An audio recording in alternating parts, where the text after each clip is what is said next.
महेश्वर ने कहा, मैं उत्कृष्ट तपस्या द्वारा ही प्रकृति का नाश करता हूँ और तत्वता प्रकृति रहित शंभु के रूप में स्थित होता हूँ। अतः सत्पुरुषों को कभी कहीं या कहीं प्रकृति का संग्रह नहीं करना चाहिए।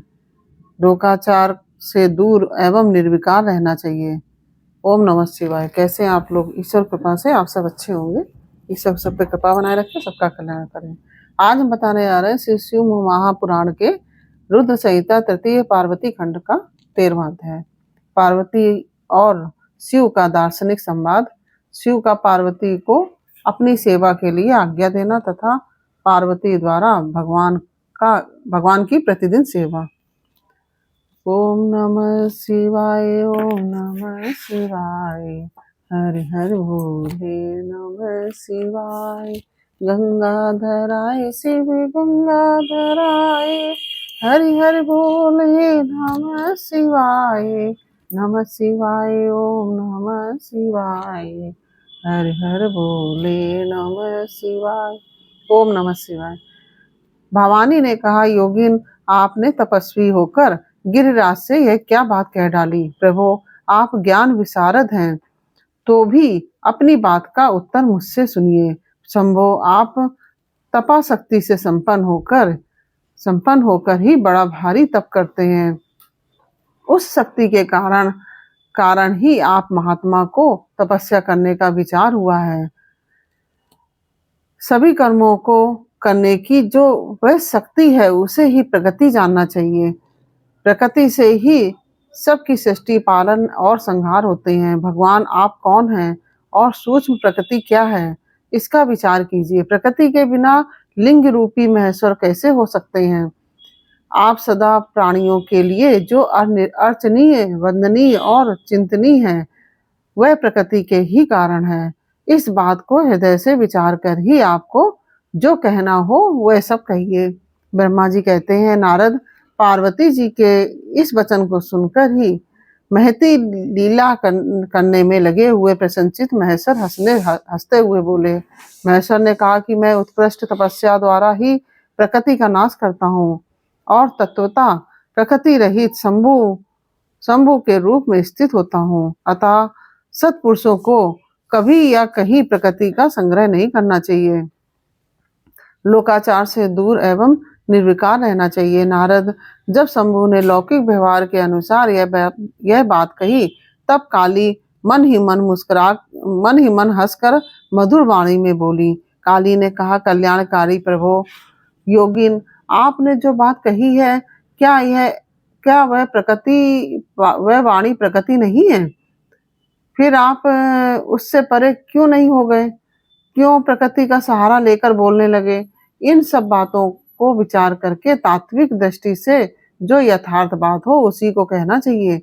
यह सब कुछ सदा प्रकृति से बंधा हुआ है, इसलिए आपको ना तो बोलना चाहिए और ना कुछ करना ही चाहिए, क्योंकि कहना और करना सब व्यवहार प्रकृति ही है, सब व्यवहार प्राकृत ही है। आप अपनी बुद्धि से इसको समझिए। आप जो कुछ सुनते, खाते, देखते और करते हैं, वह सब प्रकृति का ही कार्य है। झूठे वाद विवाद करना व्यर्थ है। प्रभो शंभो, यदि आप प्रकृति से परे हैं तो इस समय इस हिमवान पर्वत पर आप तपस्या किस लिए करते हैं? हर प्रकृति ने आपको निगल लिया है, अतः आप अपने स्वरूप को नहीं जानते। आप यदि अपने स्वरूप को जानते हैं तो किस लिए तप करते हैं? योगिन, मुझे आपके साथ वाद विवाद करने की क्या आवश्यकता है? प्रत्यक्ष प्रमाण उपलब्ध होने पर विद्वान पुरुष अनुमान प्रमाण को नहीं मानते। जो कुछ प्राणियों की इंद्रियों का विषय होता है, वह सब ज्ञानी पुरुषों को बुद्धि से विचार कर प्राकृत ही मानना चाहिए। योगीश्वर, बहुत कहने से क्या लाभ? मेरी उत्तम बात सुनिए। मैं प्रकृति हूँ, आप पुरुष हैं, यह सत्य है, इसमें संशय नहीं है। मेरे अनुग्रह से ही आप सगुण और साकार माने गए हैं। मेरे बिना तो आप निरीह हैं, कुछ भी नहीं कर सकते। आप जितेंद्रिय होने पर भी प्रकृति के अधीन हो सदा नाना प्रकार के कर्म करते रहते हैं, फिर निर्विकार कैसे हैं? आप मुझसे लिप्त कैसे नहीं? शंकर, यदि आप प्रकृति से परे हैं और यदि आपका यह कथन सत्य है, तो आपको मेरे समीप रहने पर भी डरना नहीं चाहिए।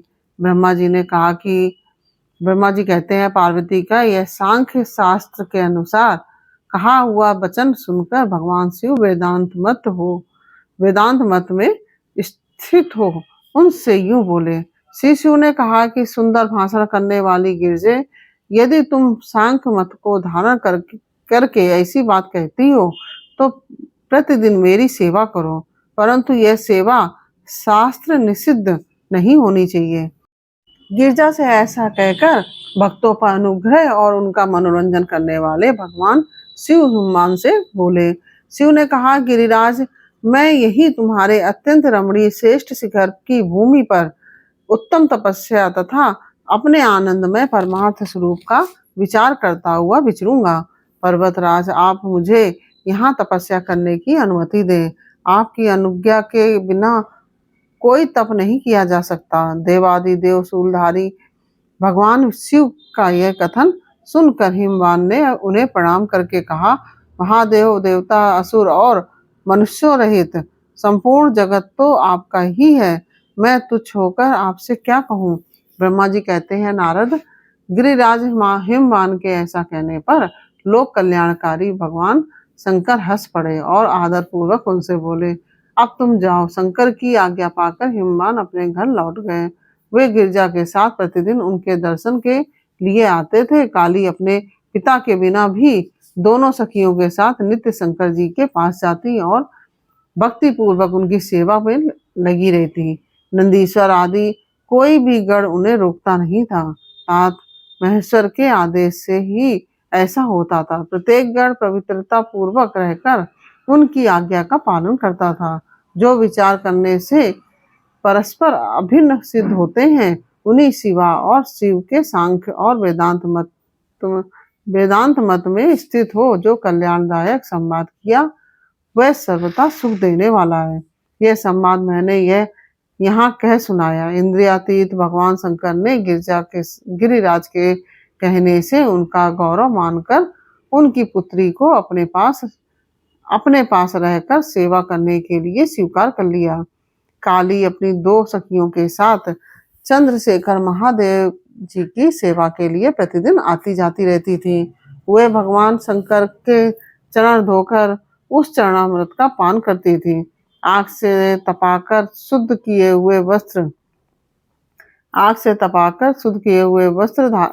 वस्त्र से अथवा गर्म जल से धोए हुए वस्त्र के द्वारा उनके शरीर का मार्जन करती, उसे मलती पोंछती थी। फिर 16 उपचारों से विधिवत हर की पूजा करके बारंबार उनके चरणों में प्रणाम करने के पश्चात प्रतिदिन पिता के घर लौट जाती रही। मुनि श्रेष्ठ, इस प्रकार ध्यान परायण शंकर की सेवा में लगी हुई शिवा का महान समय व्यतीत हो गया, तो भी वे अपनी इंद्रियों को संयम में रखकर पूर्ववत उनकी सेवा करती रही।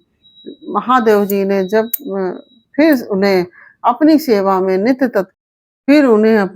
में नित्य तत्पर देखा, तब वे दया से द्रवित हो उठे और इस प्रकार विचार करने लगे, यह काली जब तपश्चर्या व्रत करेगी और इसमें गर्भ का बीज नहीं रह जाएगा, तभी मैं इसका पारिग्रहण करूंगा। ऐसा विचार करके महालीला करने वाले महायोगीश्वर भगवान भूतनाथ तत्काल ध्यान में स्थित हो गए। परमात्मा शिव जब ध्यान में लग गए, तब उनके हृदय में दूसरी कोई चिंता नहीं रह गई। काली प्रतिदिन महात्मा शिव के रूप का निरंतर चिंतन करती हुई उत्तम भक्ति भाव से उनकी सेवा में लगी रही। ध्यान परायण भगवान हर शुद्ध भाव से वहां रहती हुई काली को नित्य देखते थे, फिर भी पूर्व चिंता को भुलाकर उन्हें देखते हुए भी नहीं देखते थे। इसी बीच में इंद्र आदि देवताओं तथा मुनियों ने ब्रह्मा जी की आज्ञा से कामदेव को वहां आदरपूर्वक भेजा। वे काम की प्रेरणा से काली का रुद्र के साथ संयोग कराना चाहते थे। उनके ऐसा करने में कारण यह था कि महापराक्रमी तारकासुर से वे बहुत पीड़ित थे और शंकर जी से किसी महान बलवान पुत्र की उत्पत्ति चाहते थे। कामदेव ने वहां पहुंचकर अपने सब उपायों का प्रयोग किया, परंतु महादेव जी के मन में तनिक भी क्षोभ नहीं हुआ। उल्टे उन्होंने कामदेव को जलाकर भस्म कर दिया। मुने तब सती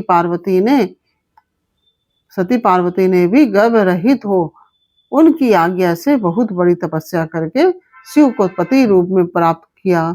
फिर वे पार्वती और परमेश्वर परस्पर अत्यंत प्रेम से और प्रसन्नता पूर्वक रहने लगे। उन दोनों ने परोपकार में तत्पर रहकर देवताओं का महान कार्य सिद्ध किया। इसके साथ ही यह 13वां अध्याय पूर्ण हुआ। यह अध्याय आपको कैसा लगा यह हमें कमेंट बॉक्स में अवश्य बताइए। अच्छा लगा हो तो वीडियो को लाइक शेयर अवश्य कीजिए और यदि आपने हमारे चैनल को सब्सक्राइब नहीं किया तो प्लीज़ हमारे चैनल को सब्सक्राइब कर लीजिए और बेल आइकन बटन अवश्य दबा दीजिए, जिससे कि हमारे आने वाले सारे वीडियोस आपको प्राप्त हो सकें। फिर मिलते हैं आपसे अगले अध्याय के साथ अगले वीडियो में। तब तक के लिए ओम नमः शिवाय। राधे राधे।